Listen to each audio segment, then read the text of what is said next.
వైఎస్ఆర్సీపీ స్థాపించి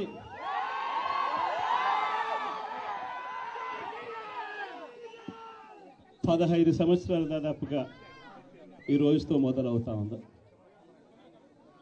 ఈ 15 సంవత్సరాల ఈ వైఎస్ఆర్సీపీ ప్రయాణంలో మొట్టమొదటి రోజు నుంచి ఈ పార్టీ పుట్టింది కష్టాల్లో నుంచే పుట్టింది.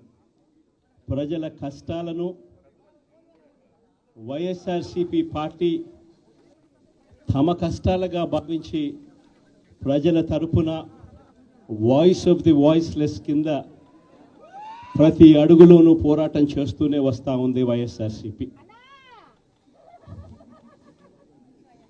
ఈరోజు ప్రతిపక్షంలో మనం కూర్చోవడం కొత్త కాదు. ఈ 15 ఏళ్ల మన ప్రయాణంలో 10 సంవత్సరాలు మనం ప్రతిపక్షంలోనే ఉన్నాం.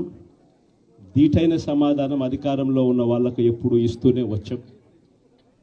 కళ్ళు మూసుకొని కళ్ళు తెరిచేసరికి సంవత్సరం అయిపోయింది. ఇప్పటికే మరో 3 సంవత్సరాలు 4 సంవత్సరాలలో మళ్ళీ ఈసారి వచ్చేది మళ్ళీ వైఎస్ఆర్సీపీ పార్టీనే.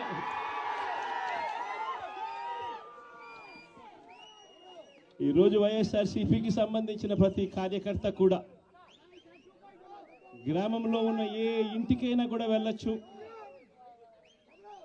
ఏ పేదవాడింటికైనా కూడా వైఎస్ఆర్సీపీ కార్యకర్త సగర్వంగా తలెత్తుకొని కాలర్ ఎగిరేసుకొని వెళ్ళే పరిస్థితి వైఎస్ఆర్సీపీకి సంబంధించిన కార్యకర్తలకు ప్రతి ఒక్కరికి ఉంది.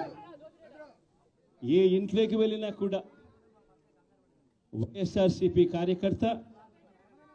కార్యకర్తను చూసినప్పుడు ఆ ఇంట్లో నుంచి వచ్చే ప్రతి అక్క, ప్రతి చెల్లెమ్మ, ప్రతి అన్న, ప్రతి తమ్ముడు, ప్రతి సోదరుడు, ప్రతి రైతన్న, ప్రతి అవ్వ కూడా వైఎస్ఆర్సీపీ కార్యకర్తను చూసినప్పుడు చిక్కటి చిరునవ్వుతోనే పలకరిస్తుంది. కారణం వైఎస్ఆర్సీపీ ఏదైనా కూడా చెప్పిందంటే చేస్తుంది అన్న నమ్మకం ఈరోజు ప్రతి ఇంట్లో కూడా ఉంది. కాబట్టి